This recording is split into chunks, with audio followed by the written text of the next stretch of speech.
But we begin tonight with Bob Mueller bearing down on an ominous and pretty famous question. What did the president know, and when did he know it?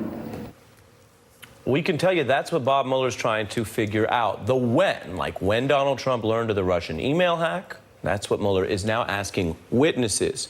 Intrigue over that Russian dirt on Clinton has been a big issue. Indeed, it arose when I interviewed Trump aide Sam Nunberg just last night. I think it's probable at that meeting with Don Jr., I am sure Don Jr. reported to his father what they had heard. I don't think there's anything wrong with that, by the way. And I've also said, you think Don Jr. told his father everything he was hearing about getting offers of dirt? Yes, I'm sure he did. I'm sure he did. And is that a problem? Well, here is how a legal expert, Susan Hennessy, responded analyzing that interview I just showed you from the beach. She said, well, one crime here would be where Don Jr. told a congressional committee that didn't happen. In Trump Jr.'s public statement to Congress, he did not explicitly say whether or not he had told his father about this meeting. But there was a kind of a blanket denial, and we'll show it to you. He said the meeting was so insignificant, he, quote, didn't recall ever discussing it with Jared, Paul, or anyone else. And then there were these leaks about the testimony, telling committee staffers he did not tell his father about the meeting. Bottom line, Trump Jr. says his father didn't know, but if he did tell him about the meeting and then lied about it to Congress or other authorities, well, that's another crime right there. Also, a Sam Nunberg issue, Trump seeming that he expected information. This is how he seemed. He seemed like he expected to get and use the information that came out of the Trump Tower meeting. Donald Trump said something, in other words, we'll learn in a week or something like this, and at times too when that meeting was... You think that Donald Trump, the candidate, knew about that meeting? Sure. Evinced advanced knowledge? Yes, I think he knew about the meeting, and I think the meeting was a bust. He thinks Trump knew about the meeting with the Russians ahead of time. Look at what was going on then. This is June 9th, 2016, coming together in days. Donald Trump Jr. telling them, I love it, for that Russian offer of dirt on Clinton from June 3rd. By the 7th, the meeting's on the books like a priority. And Trump Jr. not only confirming he would attend, but he would go along with the now indicted Paul Manafort and the now under investigation Jared Kushner, 6:14 p.m. on June 7th. 3 hours later, Donald Trump makes this very unusual promise to give a big speech on new things apparently he's learning about Clinton. I am going to give a major speech on probably Monday of next week, and we're going to be discussing all of the things that have taken place with the Clintons. I think you're going to find it very informative and very, very interesting. You're going to find it very interesting. You know what's even more interesting? He never gave that speech. So why did he promise something and then withdraw it? And is that one more thing that Bob Mueller's investigating right now? We have a power panel, Seth Waxman, a former federal prosecutor, Michael McFaul, former U.S. ambassador to Russia, and we will be joined in a moment by some other experts. Seth, if Trump had advanced knowledge of any of this, what does that mean? Well, it could be incredibly significant. What we're talking about here is a conspiracy to unlawfully influence this election, you know, a quid pro quo between the Russians on the one side and the Trump campaign on the other. And right now what we've heard, of course, is Don Jr. and others may have participated in those meetings.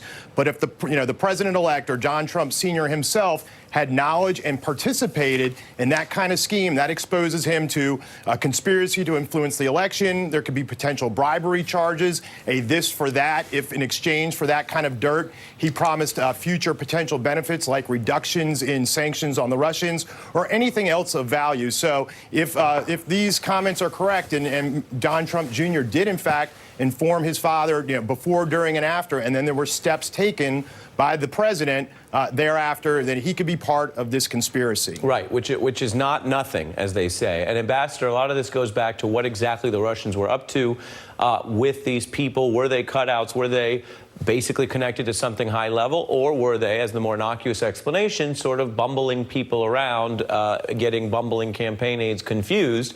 I want to play for you Sam Nunberg's view of this, because he offered what sounded to me like the sloppy co-conspirator defense of Donald Trump with regard to Putin. Take a listen. I think if Vladimir Putin had a plot like this, he would have involved Donald Trump because Donald Trump would be able to keep his mouth shut about it. You're saying Donald Trump, in your view, is innocent because he would be such a sloppy co-conspirator? You said it like that. I'll say it this way, that I think that Vladimir Putin would be too careful. Ambassador, your view? Oh, I disagree. I mean, Vladimir Putin is not a genius. He uses cutouts like this all the time in other foreign policy issues and other matters. I know that for a fact. Number three, where would this group, this bumbling idiots, group of bumbling idiots led by Miss Veselnitskaya, get this information from? They got it from Russian intelligence. They don't have their own way to hack John Podesta's email and the DNC. And in that system, there's just no way that this group would fly to New York to meet with, remember who they met with. They didn't meet with low-level officials in the campaign. They met with the president's son and the campaign manager. They would never do that without having it cleared from the Russian government at a very high level. And that's such an interesting point you make, because that has been under significant debate and strain. What did this all really mean, and how did it happen? And as you say, there is a pattern and a precedent, really, for some of how these operations have worked at other times.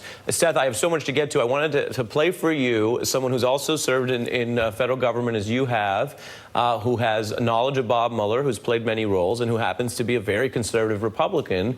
And she offered her assessment just very recently in the 4 p.m. hour right here on MSNBC. Bob Mueller came into the FBI job just shortly after 9/11 happened, and he completely transformed the FBI from an organization that was really kind of law enforcement organization to one that really was a counterterrorism organization. He did a really fine job. He's also one of the most honorable people I know.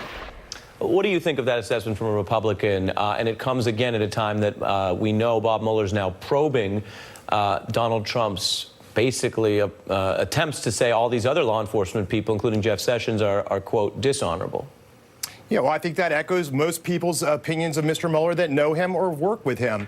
I mean, we've seen Bob Mueller right now looking into two aspects of this case. One, pre-election misconduct, and the other, post-election misconduct. The pre-election is this conspiracy that we've been talking about thus far here tonight.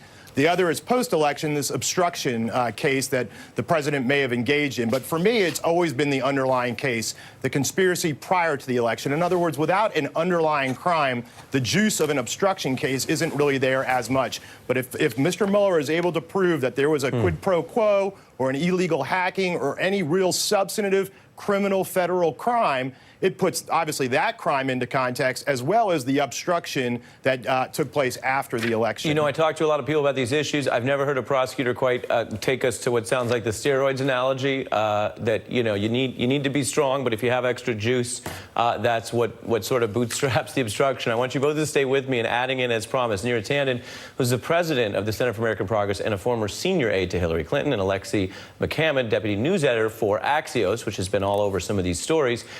Neera, let me read to you this brand new report I mentioned about the hacking of your colleague. These are emails where, again, based on what we understand to be a crime, everyone could see what you were writing to John Podesta. Quote, the possible new indictment would delve into the details of and the people behind the Russian intelligence operation using hackers to penetrate these networks and steal the emails of the DNC and your colleague, Clinton campaign chairman John Podesta. Ken Delaney and others reporting tonight that this is now the next thing Bob Mueller might seek to charge on.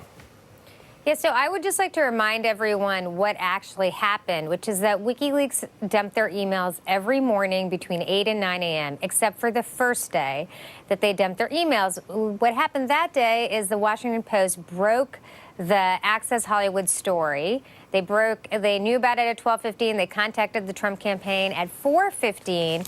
The Access Hollywood video went live, and within 17 minutes, WikiLeaks dumped its first batch of emails and its most damaging batch of emails against Hillary Clinton.